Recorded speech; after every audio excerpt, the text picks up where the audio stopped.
This is believed to be the only handwritten letter known to survive from Brigham Young that he wrote during the Vanguard trek to Utah from Council Bluffs in 1847. It's written to his wife, Mary Ann Angel, and we didn't use an address leaf. He just folded it up and wrote the address on the letter, as they did at the time before envelopes. The letter was written on the trail.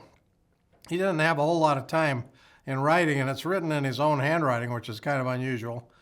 His handwriting is as rare as Joseph Smith's because he had scribes that wrote all his letters, much like Joseph did.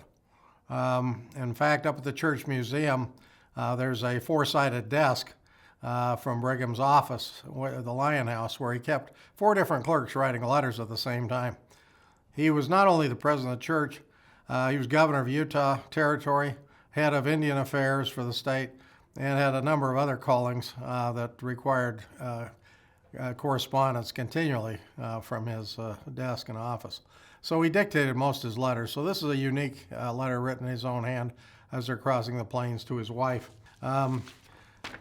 Just want to read you a little of the text of this letter. It's addressed at 9:00 p.m., starting on April 20th, 1847. He didn't finish the letter that day. He started writing again on May 4th to complete this letter.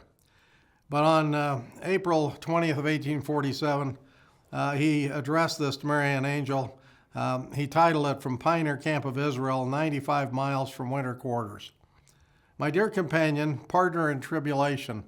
And he used phonetic spelling, which means that it was spelled right if it sounded right. And I think that ought to still be the rule. Partners, P-A-R-D-N-E-R. In tribulation. I should have written to you by Brother Rockwood, but had not time. The camp was to be organized and a great deal to be done to prepare for moving, M-O-O-V-I-N-G. On Sunday, I should have written, but did not feel able to. I laid abed and thought a great deal I should like to say to you. The camp is in good health and first-rate spirits. They have never felt better in their lives. I think my health has very much improved yesterday and today. You mentioned in your letter that you heard I lay on the ground the night I left home. I did, but do not think it hurt me. But when I arrived in camp, I found myself completely tired out. I thank you 1,000 times for your kind letters to me, more especially for your kind acts, and still more for your kind heart. I pray for you and the children continually and for all of our family. I do think the Lord has blessed me with one of the best families that any man ever had on the earth. I do hope the children will be good and mind their mother when I am gone. My son Joseph, you must not go away from home, and Brigham also must stay at home. How do you suppose I would feel when I come home and find one of my children destroyed by Indians? I-N-D-E-N-S. I pray this may not be the case. You mentioned there is a great many called for money. I do not want you to pay any of my debts till I come back. I made arrangements with Brother Whitney to pay all that I wish paid.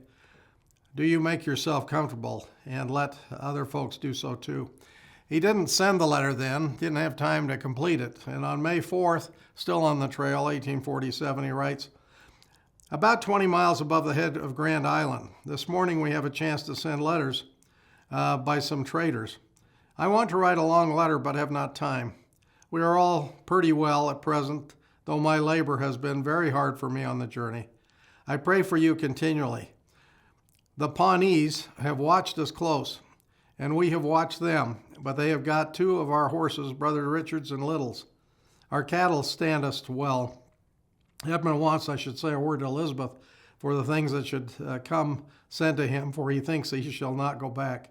We stop every Sabbath and have a day of rest. The Lord has blessed us in all things for which we are grateful. I am glad you are not going to come on this summer, for I want to be with my family when they come this journey. On Saturday last, we saw buffalo, B-U-F-F-A-L-O-W.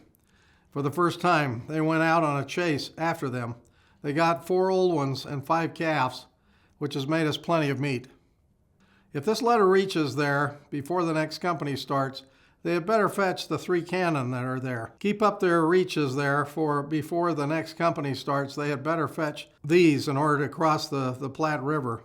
here on account of the feed. The prairie is all burnt over on the north side of the river. The Pawnees have gone ahead of us and burnt the land.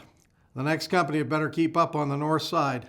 I think it is a good route for us hereafter.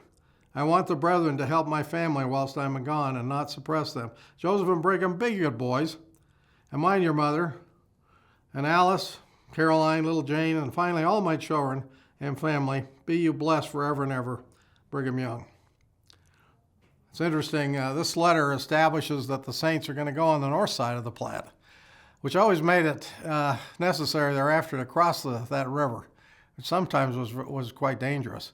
But it did save them from the people that tried to kill them in Missouri and others that were heading west. The Illinoisans were heading west on the south side of the river, and Brigham thought they'd take their chances with the Lamanites on the north side.